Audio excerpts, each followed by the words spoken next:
Welcome back to a new video, friends, and welcome to the new era. So I sat down and had this chat yesterday, and I figured I'd re-record it. I actually shot it a few times this morning. So guys, I just want this to come out as clear as possible. I talked in the last video a little bit about saying that I would address the gold prospecting stuff and the future of it, and I even mentioned that in California back a few videos back, saying I might not be back prospecting for 5 years or so, and it might actually be a little bit longer than that, guys. I'm not quite sure when I'm going to be going back to the gold fields, and the reason is, well, let's start here. I'm going to be 35 here in 5 days. December 6th is my birthday. It's December 1st today, and I started gold prospecting when I was around 23 years old. Actually, I did start prospecting when I was 23. That was my first trip out west to Colorado, and boy, does time go fast in life. It really does. In a blink of an eye, boom, 11 years later, here I am. All those years of prospecting underneath my belt now, I feel like I have a pretty decent idea of what to expect out of it. And guys, we just have to move forward into a new direction. So I want to start off secondly by saying this, now that you guys know how long I've been prospecting for. There's some people out there who think the only reason I go gold prospecting is because they think that I think that I'm going to get super rich, and that's never been the gist of it, guys. I've always hoped that I could find enough gold to stay on the road year round and keep prospecting and mining for gold. That's been my hope out of it. And this YouTube channel recently, what I've been hoping is I could take some of the income off the YouTube channel and take some of the income I find gold mining and put together, mesh it together, and make it work. That way I don't have to count on the gold 100%, and I don't have to count on the YouTube 100%. But I'm not monetized on YouTube. I used to be, but that's a whole long story. And if I'm not finding gold, or finding enough gold, then it starts to get hard to pay the bills, and things get a little bit stressful because, well, when you lack funds, things kind of get a little bit stressful sometimes. You got to have money in life. So guys, what it comes down to, when it comes down to making real money gold prospecting and doing it not on a recreation scale, because I really don't have any interest on doing it on a recreation scale. I never have. And when it comes to not being recreational, well, the government has kind of taken care of that for us. You can't use your dredges. You can't use water pumps. There's a lot of stuff you can't do.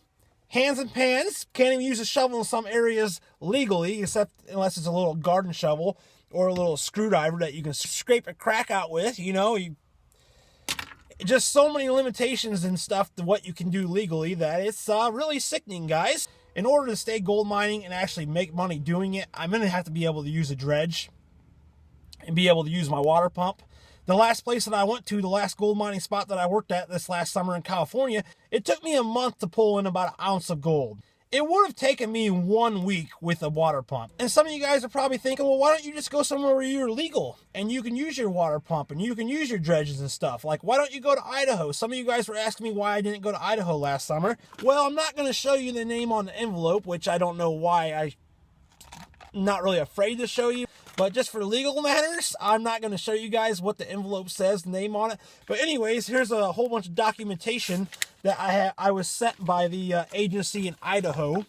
You guys can probably figure out who it is. They're telling me that I need a IPDES permit to legally operate in Idaho and go dredging. As far as my knowledge goes, anybody who has ever filed for the IPDES permit has never got one in Idaho. You can file for one, but it doesn't mean you're going to get approved. This is the pack of letters they send out to people that they're going to file a lawsuit on before they sue them. I kind of feel a little bit targeted because, well, there's other people out there doing the same thing that I was doing last summer, and there'll be people out there this next summer doing exactly what I was doing. They're telling me that I'm ruining the environment for the fish and blah, blah, blah. It's really a bunch of horse shit. Dredging actually improves fish habitat, and it actually improves the river health, as you're taking lead and you're taking mercury and you're taking metal, all the toxic metals that should not be in the river.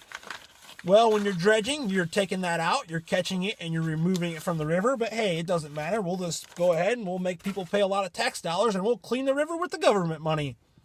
That's actually stuff that happens, guys. It's river cleaning projects. I realize that I'm never going to make any money at gold prospecting at the recreational level because, well, it's a recreation level. That's where they want to keep it. And if you can't not be a non-recreational miner, that's what I consider myself, a non-rec miner, but it's kind of hard to be a non-rec miner when you can't run a water pump, can't run a dredge, pretty much do anything that really helps you get any gold. I'll just say the laws and the regulations are not set up for your success. So tired of it. I'm tired of giving the government my life trying to make it as a gold prospector, when I know that I'm never going to be able to make it because of the laws and stuff. And yeah, there's going to be people that say you can go here and go here. But like I said, guys, there's restrictions all over the place. And I'm tired of being told that I can only go here and here. Yeah, you can go fishing, but you can't fish at the pond that has fish. But you can go over there and over there. And those ponds aren't really known to have that many fish. There's a little bit in there. You can't do jack shit is what it comes down to. And I'm just tired of it, guys. So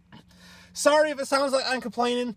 But I have to go forward in a new direction with my life because, well, financially, I'm not going to make it gold mining. And I'm tired of trying to make little bits and little bits and little bits and trying to make it. And I've come to my line in the road where I have to try something else. So, guys, I am working on another project. And I'll just say that in the future, if we do go back out gold prospecting, it won't be about having to find the gold. If we don't find any gold, we'll be able to stay on the road full time. But it might be 15 years before I'm back out prospecting for gold again. It might be before that, or it could be longer than that. We're moving into a whole new direction with my life, and we're writing a new chapter.